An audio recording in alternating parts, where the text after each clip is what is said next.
रूपल अपने दोस्त आर्यन के नए घर की पार्टी में जाने के लिए निकला। 10 सालों के बाद अपने शहर लौटकर उसे पुराने दिनों की याद आ रही थी। शहर में कुछ भी पहले जैसा नहीं था, इसलिए रूपल को पता ढूंढने में काफी मशक्कत करनी पड़ी। उसने एक नज़र आर्यन के दिए पते पर डाली और लोगों से पूछते पूछते वो उसके घर पहुंच गया। घर के बाहर बने लॉन में सुगंधित फूलों की भीनी भीनी खुशबू आ रही थी। अंधेरा घिर गया था। वो चलते चलते दरवाजों तक पहुंचा और दस्तक दी। हैरानी की बात थी कि दरवाजे के दूसरी ओर से भी दस्तक सुनाई दी रही थी।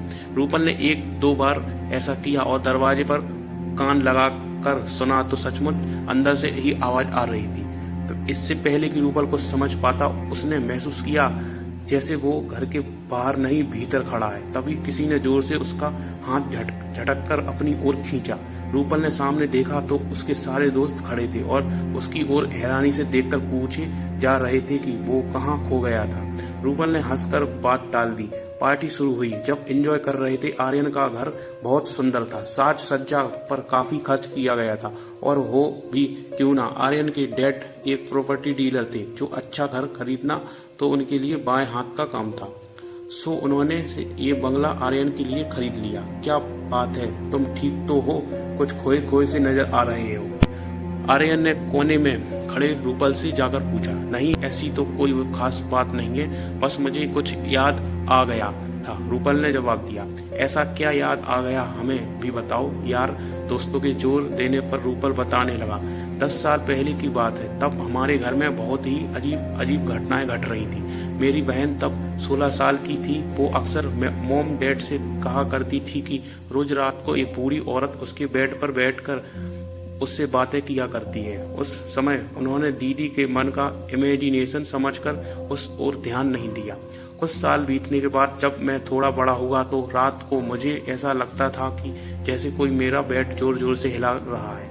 कभी कभी तो मेरे बेड को खींच खींच कर लगातार इस दीवार से उस दीवार तक लाया जाता है। एक बार तो मैंने देखा कि मेरे कपड़े की अलमारी खुद ब खुद बंद हो गई और अंदर से तेज आवाजें आने लगी।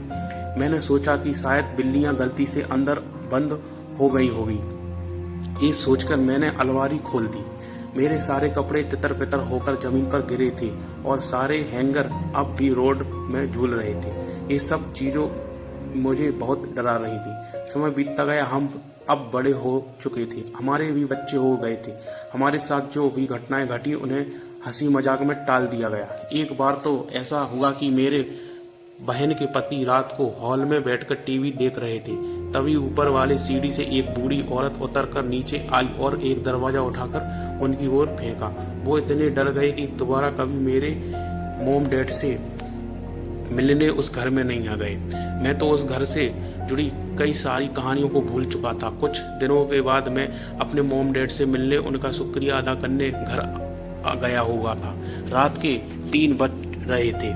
मैं बाथरूम में जाने के लिए उठा। जब मैं बाथरूम के अंदर था तो किसी की सीढ़ियों से उतरने की आवाज आई। फिर किसी ने जोर जोर से बाथरूम के दरवाजे पर दस्तक दी। मैंने भीतर से कहा कि मैं अंदर हूँ, थोड़ा इंतजार करो। लेकिन मेरी आवाज सुनकर दस्तक की आवाज और तेज होती गई। डोर नॉब को घुमा घुमाकर दरवाजा खोलने की कोशिश की जा रही थी।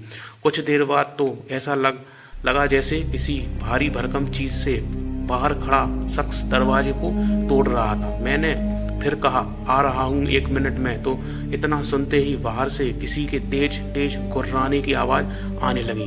डर के मारे होश उड़ गए थे मेरे।